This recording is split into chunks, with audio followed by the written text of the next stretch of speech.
मेरा पोता गर्व कहाँ है? अंदर है। आप ऐसे नहीं अंदर जा सकते। अरे छोड़ो। क्योंकि ऐसे अंदर नहीं जा सकते। अरे अरे एक मिनट। आपकी पुलिस टीम ठीक से काम नहीं कर रही है। उस बच्चे ने आकर आपसे कुछ भी कहा और आपने मान लिया। क्या लगता है कि वो बच्चा हत्या कर सकता है, वो भी अपनी माँ की? ये कोई मामूली बात नहीं है। सोमनाथ जी, ये हम नहीं कर रहे हैं, कर्व ने खुद इकबाल जुर्म किया है। और इतना ही नहीं, उसने वो हथियार भी हमें सौंप दिया है और हत्या का कारण भी बताया। ये मामूली बात है क्या? देखिए सोमनाथ जी, मामला बिल्कुल साफ है और जहां तक बात इल्जाम की है, हम साबित कर देंगे सच क्या है और झूठ क्या है। मैं आपसे कह रहा हूं कि ये सब झूठ है। आप ये कैसे कह सकते हैं? क्योंकि मैं जानता हूं कि सच क्या है। क्या है सच? सच ये है कि कोमल की हत्या कर्व ने नहीं, मैंने की है।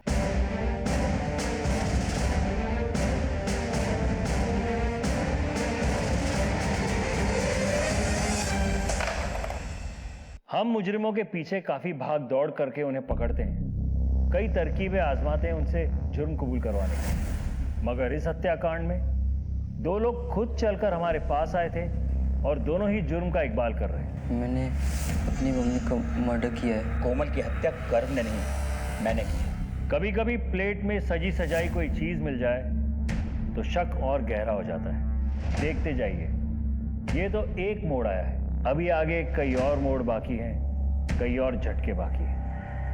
आप जानते हैं आप क्या कह रहे हैं? मैं अच्छी तरह से जानता हूं। क्यों मारा कोमल को? अब मुझे ना इस बारे में कुछ कहना है ना कुछ सुनना है। क्यों नहीं सुनना? इसलिए ना क्योंकि पहली बार मेरी तरफ से किसी को तुम्हारे काम की जरूरत पड़ी है ना? अगर वजह इतनी होती तो काफी थी, लेकिन क्या? देखो कोमल, इस बात को यही रफा दफा कर दो, वरना क्या? हाँ, वरना मैं कुछ कर बैठूंगा। कोमल, आखिर तुम चाहती क्या हो? क्यों हंसते खेलते घर को नरक बना रही हो? क्या चल रहा है? कोई कुछ बताएगा मुझे? अगर कोई कुछ मुझे बताएगा तो मैं हल निकालूंगा। हल तो अब मैं निकालूंगी। कोमल, चल कोमल, चल मेरे साथ। तू चल। कोमल, तुम्हें जाना है तो तुम जाओ, घर कहीं नहीं जाएगा। क्यों नहीं जाएगा? घर मेरे साथ जाएगा। चल घर। नहीं, अरे नहीं, अरे तुम नहीं, ऐसे नहीं, घर मेरे साथ जाएगा। मम्मी जी आपको लगी तुम पागल हो गई क्या? तुमने मुझे थप्पड़ मारा, बस यही कदर रह गई है मेरी इस घर में। चल घर, चल। ये तो कोई वजह नहीं है कोमल को मारने। तो कोमल चाहती क्या थी? आप दोनों को पुलिस थाना चलना होगा। क्यों? आपकी बहू कोमल ने जहर खाया है, वो हॉस्पिटल में है। उसने पुलिस को बयान दिया है कि आप लोगों ने उसे मेंटली हैरेस किया है, इसी वजह से उसने आत्महत्या करने की कोशिश की है। क्या बकवास कर रहे हैं आप? चलिए देखिए, आप मुझे अच्छा, इस चलिए, तरह चलिए, मेरे चलिए, साथ चलिए। आप जबरदस्ती नहीं कर जो भी सकते कहना इस तरह से।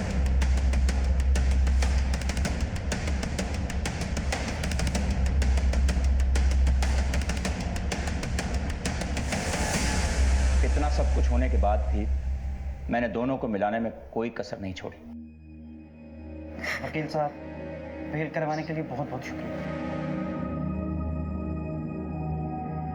सुनील, तू कुछ बताता क्यों नहीं है? तुम दोनों के बीच किस बात को लेकर इतना तनाव है जो बात यहां तक पहुंच गई?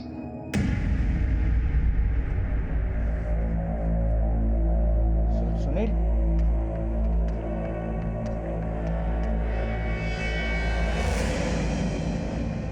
सुनील, तुझसे एक बहुत जरूरी बात करनी है। देख बेटा, पति पत्नी के बीच तो ये सब चलता ही रहता है। तू जा और कोमल को मना कर ले आ। नहीं पापा, मैं उसे लेने नहीं जाऊंगा। मैं उससे डिवोर्स लूंगा। बेटा, पति पत्नी के बीच में तो डिवोर्स हो सकता है, पर माँ बाप के बीच में तो नहीं हो सकता ना। गर्व के लिए, अपने बच्चे के लिए कोशिश तो कर। बेटा, मैं अपने पोते को मिले बगैर नहीं रह सकती। जाकर उसे ले आ। तो फिर क्या कोमल वापस आ गई?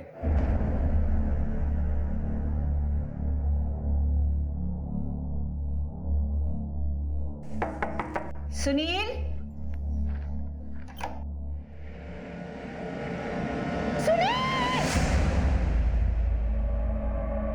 पे इतना संगीन इल्जाम लगाया जिसकी वजह से मेरे इकलौते बेटे ने आत्महत्या कर ली। उस सदमे में मेरी पत्नी चल बसी। हमारा हंसता खेलता परिवार बर्बाद हो गया। मगर उसी दिन मैंने ठान लिया था। मैं आपके साथ घर लौटने को तैयार हूँ, लेकिन मेरी कुछ शर्तें हैं। मुझे तुम्हारी सब शर्तें मंजूर हैं बेटा। जो भी कुछ मेरा है वो तुम्हारा और गर्व का ही तो है। गर्व के लिए सही तुम मेरे साथ घर लौट चलो। अब मुझे यह बता दीजिए कि कैसे किया आपने ये सब।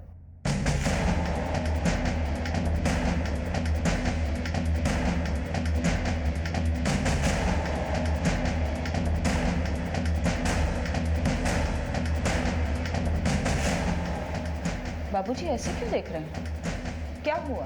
जो अब तक नहीं हुआ वो अब होगा। मतलब साफ है, तुम्हें अपने पापों का हिसाब देना होगा। बाबूजी, बाबूजी, नहीं, नहीं। आपकी बहू और बेटे में किस बात को लेकर लड़ाई होती थी? ठीक से तो नहीं पता सर, लेकिन कोई बैंक लोन की बात थी जिसको लेकर दोनों के बीच में तनाव था। कोमल को मारने के लिए कट्टा कहां से लिया आपने? जी सेल्फ डिफेंस के लिए लिया था। सेल्फ डिफेंस के लिए देसी कट्टा किससे लिया? बहुत दिन हो गए, याद नहीं है। आप एक फौजी और ये भी नहीं जानते कि गैर कानूनी हथियार रखना एक जुर्म है? जी जानता हूं, लेकिन सोमनाथ जी, गर्व ने अपने पापा के सुसाइड नोट की बात कही थी हमसे। क्या आपको पता है वो सुसाइड नोट कहाँ है? Suicide note? मैं किसी सुसाइड नोट के बारे में नहीं जानता। तो आप ये तो जानते ही होंगे कि आपके स्टेटमेंट के बाद आप पर कानूनी कार्रवाई की जा सकती है। जानता हूं इंस्पेक्टर साहब, गलती तो मुझसे हुई है। कोमल को मारने के बाद अगर मैं वहां से नहीं चला जाता तो मेरा बच्चा मुसीबत में नहीं पड़ता। आप गर्व को जाने दीजिए, वो निर्दोष है। मैं कह रहा हूं ना आपसे, उसने कुछ नहीं किया, मैंने हत्या की। कहानी अच्छी है, अपने पोते को बचाने के लिए कह रहे हैं ना ये सब? नहीं साहब, ये कहानी नहीं है। मैंने आपको वो बताया है जो हुआ। ठीक है, आपने अपना जुर्म कबूल कर लिया है और उसने अपना, लेकिन हम अपने तरीके से असली मुजरिम को पकड़ेंगे और उसके बाद ही नतीजे पे पहुंचेंगे कि कौन रहेगा और कौन जाएगा। दोनों के बयान बहुत कुछ कह रहे थे, दिमाग में कई सवाल कूद रहे थे। एक तरफ एक 14 साल का लड़का अपनी मां को जान से मार देने की बात कबूल कर रहा था, तो दूसरी तरफ एक बुजुर्ग अपनी बहू। हम सब सोच में पड़ गए थे। सर, मोटिव तो दोनों के पास है कोमल को मारने का। इन दोनों के स्टेटमेंट्स में काफी बातें मनगढ़ंत लग रही हैं। सुनील शर्मा सुसाइड केस की फाइल देखिए, इन दोनों के स्टेटमेंट्स को क्रॉस वेरीफाई करना होगा। सर ये फिंगरप्रिंट की रिपोर्ट्स। सर देसी कट्टे पे सोमनाथ और गर्व दोनों की उंगलियों के निशान। इसका मतलब ये निशान खुद कोमल, जिसे ये दोनों बचाने की कोशिश कर रहे हैं, या फिर सर एक दूसरे को? राइट।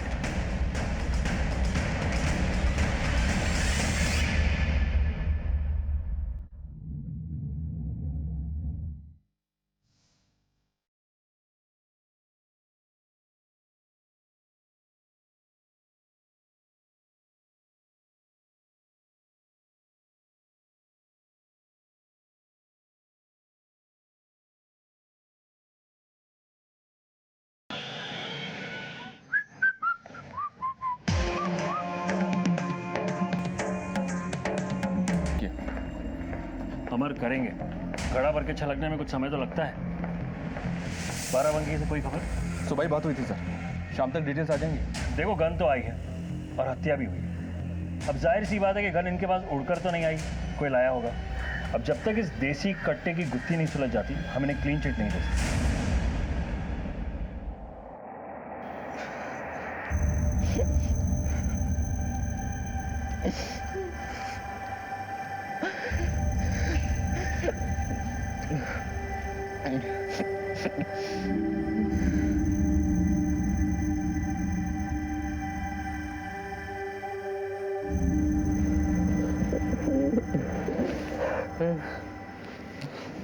क्या किया तूने बेटा? क्यों किया? बोल। अच्छा जाने दे, जो हुआ हो गया।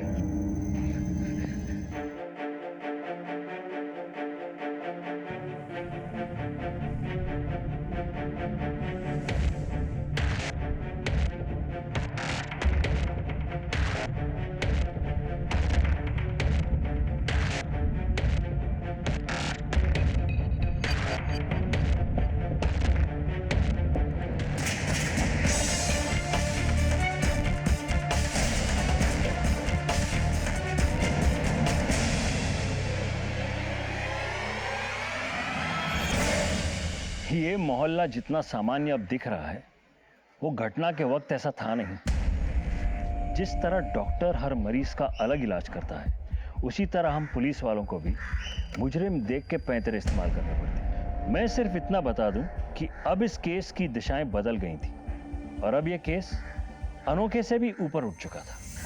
सोमनाथ और कोमल के बैंक डिटेल्स निकलवाओ। सुनील जिस बैंक में मैनेजर था वहाँ की डिटेल्स निकलवाओ कि किस रिश्तेदार के लोन के कारण सुनील और कोमल एक दूसरे से लड़ रहे थे। एक टीम बना लिया हमने सर, जो घर मोहल्ले और फैक्ट्री से सारी डिटेल्स जमा करेगी। कोमल के मैके में पूछताछ कर होशियारी से इन्वेस्टिगेशन होनी चाहिए। Then we have to speed up. Right, sir. Okay.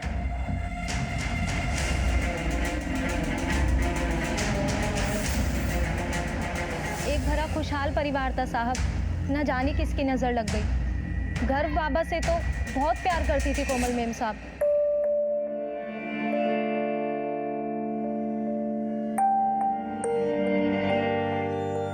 जहाँ तक सोमनाथ जी का सवाल है, कोमल मेम साहब और उनकी ज्यादा बातचीत नहीं होती थी। क्या इन दिनों तुम्हारी कोमल मेम साहब की किसी के साथ कोई अनबन चल रही थी, खासतौर पर सोमनाथ जी से? नहीं साहब। किसी और का घर में आना जाना रहता है? नहीं। कभी किसी को लड़ते झगड़ते देखा है कोमल जी से? हाँ साहब, पड़ोस के रस्तोगी साहब से मेम साहब का झगड़ा हुआ था।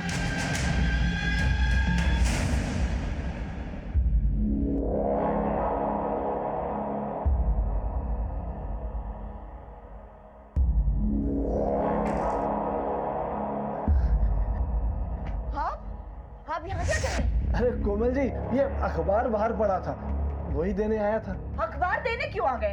अखबार बाहर पड़ा है तो पड़ा रहने दीजिए, और देने भी आए तो ऐसे सीधे अंदर चले आएंगे आप? आवाज नहीं दे सकते? आप तो बेकार में नाराज हो रही हैं।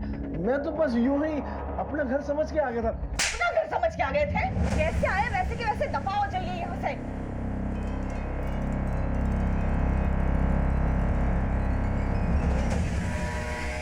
ये कैसी बातें कर रहे हैं सर? मैं तो बस पड़ोसी होने का फर्ज निभा रहा था। कोमल जी के कमरे से स्ट्रगल के मार्क्स मिले हमें, और ये भी पता चला कि तुम्हारी दूसरों के घरों में ताका झाकी करने की बहुत आदत है। अकेली औरत देखी तो नियत में खोटा गया होगा, है ना? नहीं नहीं सर, ऐसी कोई बात नहीं है। मैं कोई ताका झाकी नहीं करता। मैं तो बस मोहल्ले में नजर रखता हूँ। नजर रखता हूँ? क्यों? नजर रखते रखते कभी किसी को आते जाते देखा उस घर में? नहीं सर। देख रस्तोगी, आज के बाद हमारी नजर तुझ पे रहेगी, समझे? आप कहना क्या चाहते हैं? ये सब हमने किया है। देखिए मैडम, आप हमें कायदा कानून ना समझाएं तो ही अच्छा होगा। तहकीकात चल रही है हमारी, और हाँ, जब तक हमारी तहकीकात पूरी नहीं होती आप दोनों पति पत्नी ये शहर छोड़कर कहीं नहीं जा सकते। समझ में आया? जी।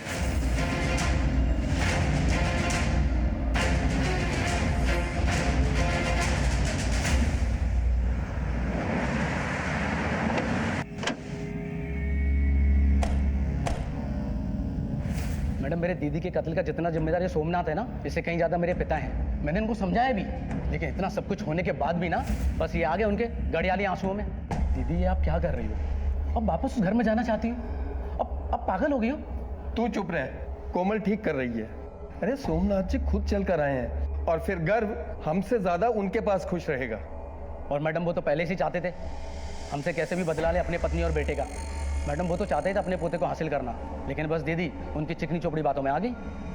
मैं जानती हूँ उन लोगों से बहुत गलतियां हुई है, लेकिन मुझे गर्व के भविष्य की चिंता है, इसलिए मुझे जाना पड़ेगा।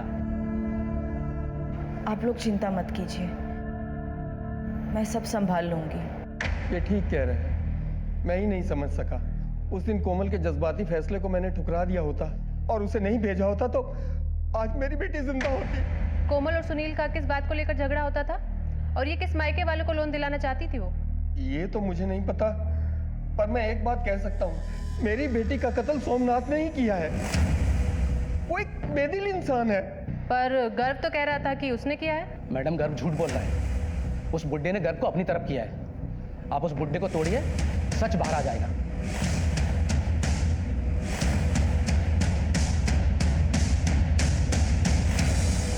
गर्व, चलो, तुम्हें दूसरी जगह शिफ्ट करना है। दादाजी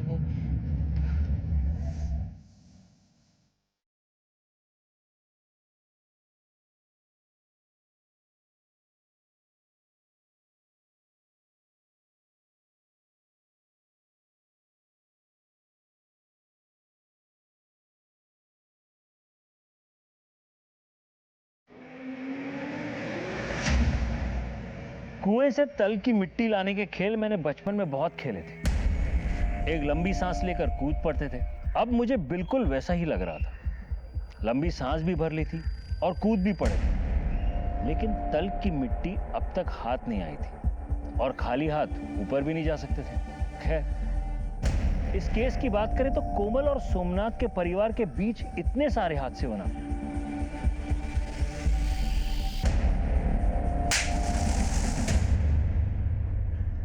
ये एक बड़ी दस्तक थी जो बार बार हो रही थी, लेकिन किसी ने नहीं सुनी। सर, बाराबंकी पुलिस से रिपोर्ट आई है। 3 लोग हैं जो इलीगल वेपन सप्लाई का काम करते हैं। पप्पू, मदन और इकबाल। फिलहाल ये तीनों अंडरग्राउंड है सर। और बाराबंकी पुलिस ने एक बात और बताई है कि लखनऊ शहर की डीलिंग्स ये पप्पू यादव करता है। अपने मुखबिरों को काम पे लगा दो, मुझे किसी भी कीमत पे ये लीड चाहिए। Right sir. सर ये कोमल शर्मा की कॉल डिटेल्स हैं। इस नंबर से किसी दीपक वर्मा को लगातार कॉल किए गए हैं और कॉल्स रिसीव भी हुए। सर नेक्स्ट पेज पर कोमल शर्मा की बैंक अकाउंट की स्टेटमेंट है। उसी बैंक अकाउंट से लोन की प्रोसेसिंग फीस पे हुई है दीपक वर्मा के नाम पे। सर जब हमने उसके बारे में पता लगाया तो बहुत ही इंटरेस्टिंग सच सामने आया है। ये दीपक वर्मा कोमल के कॉलेज में ही पढ़ता था। दीपक वर्मा?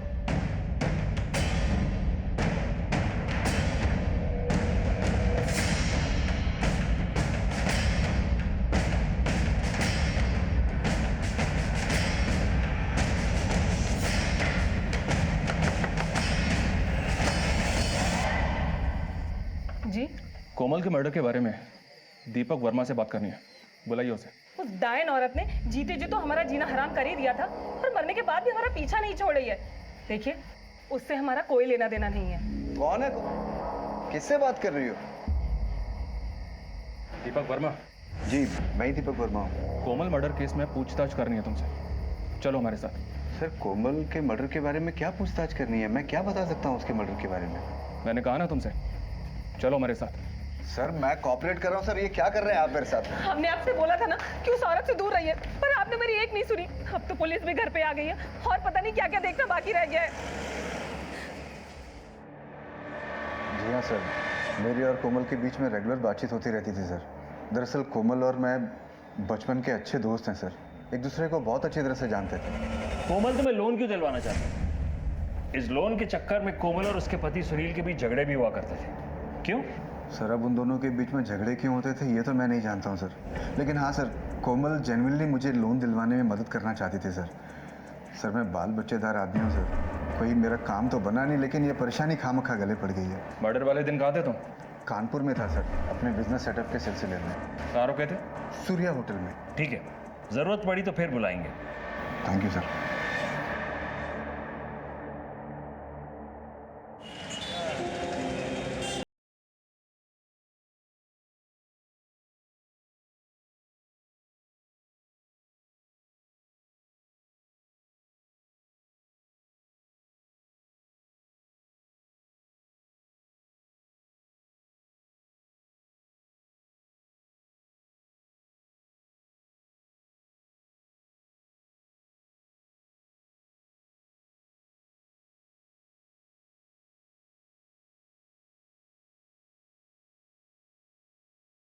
तरह से तैयार करूंगा। स्कूटर क्या, मैं इसे कार चलाना भी सिखाऊंगा, है ना गर्व? यस।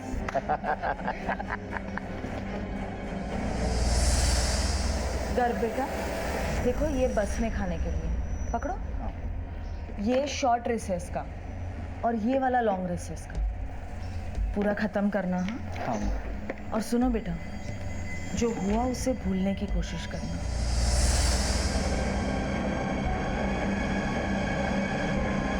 कोमल मैडम का इस फैक्ट्री में आना जाना होता था? नहीं नहीं, लेकिन पिछले हफ्ते एक बार आई थी और उनका राघव साहब के साथ झगड़ा भी हुआ था। तुम अपनी बकवास बंद करो। सोमनाथ जी कल तक मालिक थे, अब मैं हूँ और ये फैक्ट्री लीज पे देने का फैसला भी आज से मेरा है। तुम्हारा कॉन्ट्रैक्ट समझो आज से खत्म। तुम्हारा जो भी सामान वामान पड़ा हो वो उसे उठाओ और निकलो यहाँ से। चलो बाहर। अरे आप क्या, खुद सोमनाथ जी भी लीज पूरा होने से पहले हमें नहीं निकाल सकते? ठीक है, अब देखो मैं तुम्हारा क्या हाल करती हूँ। और मैं जो आपका हाल करूंगा वो सोमनाथ की बहू हो, इसलिए चुप हैं, वरना अपनी औकात पे आ गए ना तो अच्छा नहीं होगा। ये 15 तारीख को तुम्हारे राघव साहब फैक्ट्री से कितने बजे निकले थे? यही करीब 1:30 बजे के आसपास। अभी कहाँ है तुम्हारे साथ? राघव साहब महीने में 2-4 बार बाराबंकी जाते हैं। अभी वो बाराबंकी गए हुए हैं, आज आने वाले थे, आते ही होंगे। क्या राघव, आजकल बाराबंकी जाना बहुत हो रहा है तेरा? आजकल ही नहीं सर, हमेशा आना जाना लगा रहता है। बाराबंकी में बना हुआ कट्टा इस्तेमाल हुआ है कोमल की हत्या में। मेरा बाराबंकी आना जाना लगा रहता है, इत्तेफाक से कट्टा भी वहीं का मिला है। मतलब कातिल मैं हो गया? तुमने ही तो धमकाया था उसे। हाँ, धमकाया था। बात ही कुछ ऐसी कर रही थी वो। कोमल ने ये फैक्ट्री किसी को लीज पे देने की बात क्या कही? तुमने तो मरवा ही दिया उसको। गलत इल्जाम लगा रहे हैं सर आप हम पर। बहुत वफादारी के साथ अपना काम करता आया हूँ। वो औरत पहले अपना घर जला ली और चली थी फैक्ट्री हथियाने। अभी हमारा कॉन्ट्रैक्ट खत्म भी नहीं हुआ था। राघव, कोमल ये फैक्ट्री किसको लीज पे देना चाहती थी? किसको लीज पे देना चाहती थी, किससे बात कर रही थी, मैं कैसे बता सकता हूँ सर आपको। ठीक है, आज के बाद जब भी बाराबंकी जाओगे ना तो मुझसे पूछ के जाना, समझे? कभी कभी हम मेहनत तो बहुत करते हैं मगर परिणाम नहीं मिलता। मगर इस केस में हमारी मेहनत ने जो रंग लाया था उसे देखकर आप भी हैरत में पड़ जाएंगे। शुरू से ही मेरी 99% गट फीलिंग ये कह रही थी कि ये दोनों निर्दोष हैं। मैंने ये तेरा इल्जाम अपने सर ले लिया है। हाँ, कोई इंस्पेक्टर, कोई पुलिस वाला तुझे पूछे ना तो बोलना दादाजी को बचाने के लिए तूने ये सब किया है। दादाजी, आपने मम्मी को नहीं मारा? ये क्यों पूछ रहा है तू? क्योंकि मैंने तो मम्मी को नहीं मारा। मैंने आपको घर से निकलते हुए देखा। दादाजी,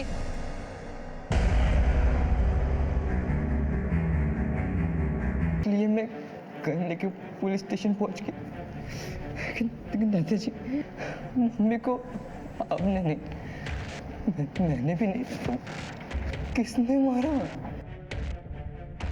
दोनों ने भले ही एक दूसरे को बचाने के लिए झूठ बोला था, लेकिन उस झूठ में थोड़ी मिलावट थी और हमें दूध का दूध पानी का पानी करना था, पूरे सच को सामने लाना। हमारी टीम को पता चला है कि पप्पू यादव नाम का एक बंदा है जो इलीगली कट्टे सप्लाई करता है। हमें शक है कि वो कट्टा लखनऊ में उसी ने सप्लाई किया है। अभी अभी हमें खबर मिली है कि वो आपके शहर लखनऊ में गोमती नगर में छुप के बैठा है। Thank you.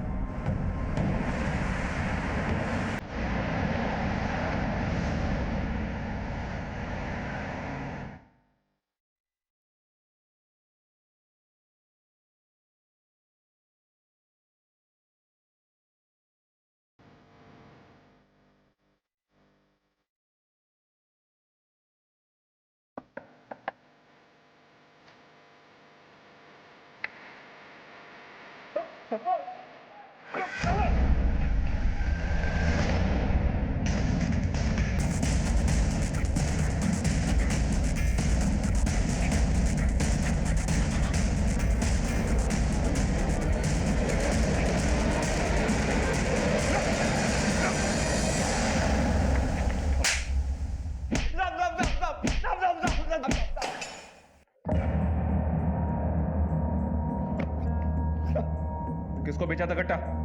किससे ली थी सुपारी? बोल। साहब, मैं सुपारी नहीं लेता। हाँ, कट्टा जरूर बेचा था। ध्यान से देख, इन चारों में से किसी को बेचा था? हाँ साहब, मैंने कट्टा किसी आदमी को नहीं, औरत को बेचा था। इस केस में तो सिर्फ दो ही औरतें हैं जिस पे शक किया जा सकता है। एक रस्तोगी की पत्नी नंदा, दूसरी दीपक की पत्नी माला। लेकिन सर, लगता नहीं है कि वो दोनों ऐसा कर सकते हैं। अमर, हमें कदम बा कदम चलना है, किसी भी पॉसिबिलिटी को रूल आउट नहीं कर सकते हैं। ध्यान से देख और पहचान, इनमें से कौन सी औरत है वो? इनमें से कोई नहीं है साहब, वो तो कोई और थी।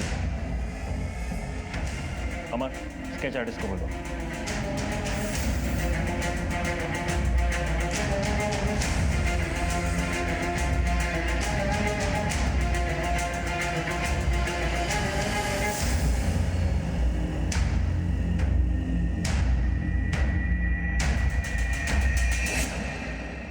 ये तो कोमल है सर। कोमल ने खुद को मारने के लिए कट्टा खरीदा था। ये बात समझ में नहीं आ रही। खुद को मारने का इसका मकसद क्या रहा होगा? जब अंधेरा गहरा हो जाए, समझो सुबह होने वाली है। हमारे रेडार में जितने भी लोग हैं, सबके मोबाइल लोकेशंस निकलवाओ। 15 तारीख यानी मर्डर के दिन क्या कोई नंबर कोमल के घर के आसपास 1 से 2 बजे के बीच एक्टिव था? I want that report on urgent basis. जी सर।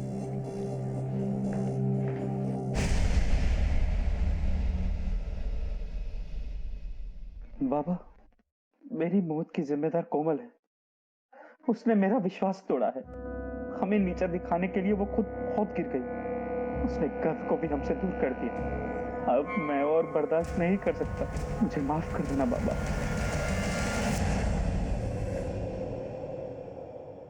सर, हमारा शक बिल्कुल सही निकला।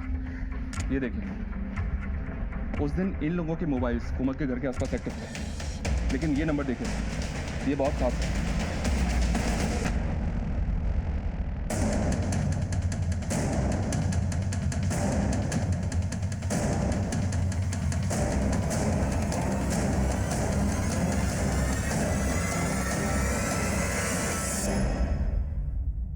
मैं आपको शुरू से बोल रहा हूँ कि 15 तारीख को मैं कानपुर में था सर, तो मैं लखनऊ में कैसे हो सकता हूँ? तुम सही कह रहे हो। हम भी यही सोच रहे थे कि जो आदमी कानपुर में है वो लखनऊ कैसे आ सकता है। इसीलिए हमारी टीम खुद कानपुर गई। हाँ मैम, दीपक सिंह ने होटल बुक किया था 15 तारीख को और वो आए भी थे, लेकिन रात को 9 बजे। कोमल का मर्डर हुआ दोपहर 2 बजे। लखनऊ से कानपुर का सफर तूने तय किया के ट्रेवल्स की कार में। शाम को 6 बजे तू यहाँ से निकला और तकरीबन 45 मिनट एक ढाबे पर खाना खाने के बाद 9 बजे तू सूर्या होटल पहुंचा। अब इतने सारे सबूत दे दिए हैं तो आंखों के सामने अंधेरा छा गया होगा ना दीपक? अब सच सच बताओ, वरना सच उगलवाने के तरीके आते हैं। मैं सब बताता हूँ सर, सब सच सच बताता हूँ सर। सर, ये कहानी हमारे कॉलेज डेज की है। मैं और कोमल एक दूसरे से बहुत प्यार करते थे। हम शादी करना चाहते थे सर, लेकिन मैं लाइफ में सेटल नहीं था, इसलिए कोमल के पापा ने उसकी शादी सुनील से कर दी और मैंने भी बाद में माला से शादी कर दी। हम दोनों ही अपनी जिंदगी में आगे बढ़ चुके थे, लेकिन 3 महीने पहले मेरी मुलाकात अचानक कोमल से हो गई। अरे दीपक, अरे कोमल, तुम कितने सालों बाद कैसे हो? मैं ठीक हूँ यार, तुम कैसी हो? बढ़िया बढ़िया। और यहाँ कैसे, क्या चल रहा है? सब ठीक चल रहा है। अभी कोलकाता से अपना बिजनेस पूरा का पूरा रैप अप करके यहाँ आया हूँ। अच्छा। अब यहाँ अपने बिजनेस को सेटअप करने के लिए लगा हुआ हूँ, लेकिन क्या करूँ, ना तो बिजनेस का लोन प्रोसेस हो रहा है और ना ही कोई और काम बन रहा है। तुम्हें लोन चाहिए? हाँ। मेरे हस्बैंड बैंक में मैनेजर है, मैं करवाती हूँ लोन तुम्हारा, हो जाएगा तुम्हारा काम। मैं सुनील से बात करती हूँ। अभी भी तुम्हारे दिल में पुराने आशिक के लिए जगह बाकी है? अच्छा, इसलिए उसकी लोन रिजेक्ट करवा दी तुमने? क्या बात कर रही हो तुम? देखो, मैं बैंक मैनेजर हूँ, बैंक का मालिक नहीं। अगर लोन एप्लीकेशन रिजेक्ट हो गया तो हो गया, बस। मुझे इस मामले में ना तुमसे कुछ कहना है ना कुछ सुनना है। अच्छा, तो तू था उनके झगड़े का कारण? फिर? सर, सुनील की मौत के बाद कोमल वापस अपने मैके में रहने के लिए आ गई और इसी दौरान हम दोनों की नजदीकियां और बढ़ गई। तुमने क्यों छोड़ दिया मुझे दीपक? मैं आज भी तुम्हारी हूँ, प्लीज मुझे दोबारा अपना लो। शायद हम एक दूसरे के लिए ही बने हैं दीपक। कोमल, अब मैं कभी तुम्हें दोबारा छोड़कर नहीं जाऊंगा, कभी नहीं। कोमल सोमनाथ की फैक्ट्री भी लीज पे तुझे ही देना चाहती थी ना? जी सर। सर, ये सच है कि कोमल ने मेरे लिए ही फैक्ट्री के मैनेजर राघव से पंगा लिया था। मेरी और कोमल की नजदीकियों की खबर मेरे घर तक पहुंच गई थी सर, और मेरा और मेरी पत्नी के बीच रोज झगड़ा शुरू हो गया था। और इसी बीच कोमल के हाथ सुनील का सुसाइड नोट लग गया।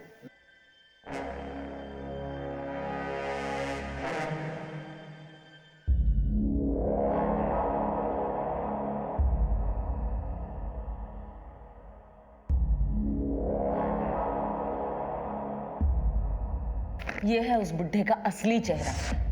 अपने बेटे और पत्नी की मौत का बदला लेना चाहता है मुझसे, याद नहीं। जैसे मैंने उनको फंसाया था ना, उसी तरह अबेटमेंट टू सुसाइड के केस में फंसाना चाहता है ये मुझे। इसीलिए संभाल कर रखा है ये सुसाइड नोट अब तक। और 15 तारीख को कोमल ने मुझे अपने घर पर बुलाया। ये लो, काम तमाम कर दो उस बुढ़े का। देखो, उसके बाद ना किसी लोन की जरूरत नहीं पड़ेगी अपने को। सिर्फ तुम, मैं और ये सारी जायदाद हमारी। फिर तुम्हारी बीवी को भी थोड़े पैसे देकर उसको तलाक दे देना। लेकिन कोमल, मैं किसी की हत्या नहीं कर सकता यार। मेरे से नहीं होगा। पागल मत बनो दीपक। मैं चाहूँ ना तो उस बुड्ढे के खाने में जहर डालकर उसे कभी भी मार सकती हूँ, लेकिन मैं ऐसा करूंगी तो फंस सकती हूँ। किसी और से करवाऊंगी तो भी फंसने के चांसेस हैं। इसीलिए मैं तुमसे कह रही हूँ, देखो मैंने गन का भी इंतजाम कर दिया है। प्लीज मार दो उसे। अरे किसी को मारना कोई मजाक है क्या कोमल? तुम नहीं कर सकते तो मुझे करना पड़ेगा। मैं तुम्हारे बगैर अभी और नहीं रह सकती दीपक। कोमल पागल हो गई हो क्या तुम? कोमल तुम बात को समझती क्यों नहीं है? गलत है। कुछ गलत नहीं है, मुझे मार डाल अरे क्यों नहीं समझ? मुझे जाने दो। छोड़ो गन छोड़ो।